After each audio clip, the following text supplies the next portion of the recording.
You know what's always fascinated me? The way world events can unfold like a perfectly crafted chess match, with each side moving pieces to checkmate the other. And right now, we're sitting at that critical juncture where one miscalculation could spell disaster. Let me tell you about the latest warning shot fired by Vladimir Putin, the president of Russia. It's not every day that someone in his position takes to national TV to deliver a stark message: "You're pushing us towards a world war." Those are weighty words, especially when spoken with such conviction. You can almost hear the ticking clock, counting down to, well, who knows what. So, let's set the scene for you.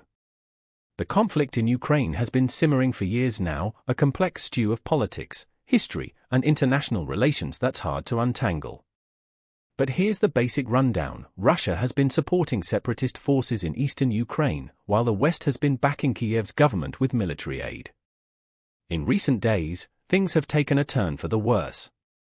Ukraine launched American-made ATACMS, that's a type of missile system, and British Storm Shadow missiles at targets deep within Russian territory.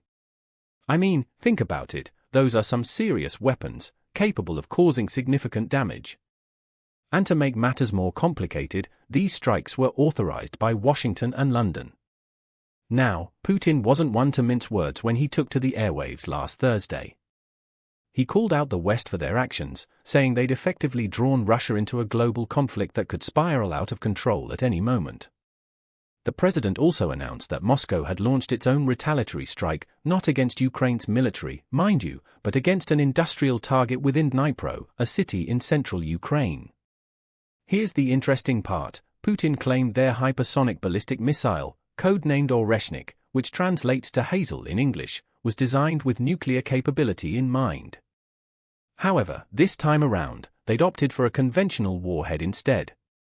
I'm no expert, but that sounds like a rather diplomatic way of saying, we're not pulling the nuclear trigger just yet. But here's where it gets really intriguing: by using this specific type of missile, Russia might be sending another signal altogether, one that's both menacing and calculated. Think about it, these high-speed hypersonic missiles are nearly impossible to intercept. They can travel at Mach 5, that's 5 times the speed of sound, or faster, depending on the conditions. The question now becomes, will this escalation lead us down a path from which there's no return? You see, when powerful nations engage in a game of military one-upmanship, it's not just about winning or losing, it's about the very fabric of global order itself. And that's what should give you pause. You might wonder why I'm drawing parallels between these events and other moments in history where diplomacy has been stretched to its limits. It's because we've seen this movie before, multiple times, actually. Remember the Cuban Missile Crisis?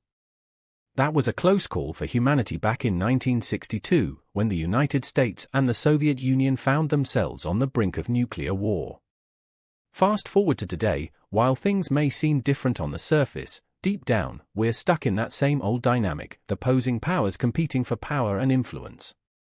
And just as with any game of cat and mouse, it's impossible to predict how events will unfold until they reach their logical conclusion, or not.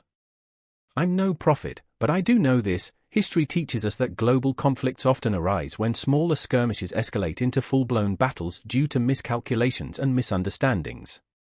So the question now is, can we afford to let our leaders continue down a path where diplomacy is pushed to its limits? Or should they be working towards finding ways to defuse this escalating situation, lest we stumble into another world war? As I finish telling you this story, I'm left wondering, have we learned nothing from the past? Have we forgotten how fragile peace can be when powerful nations clash? Perhaps it's not too late to course correct.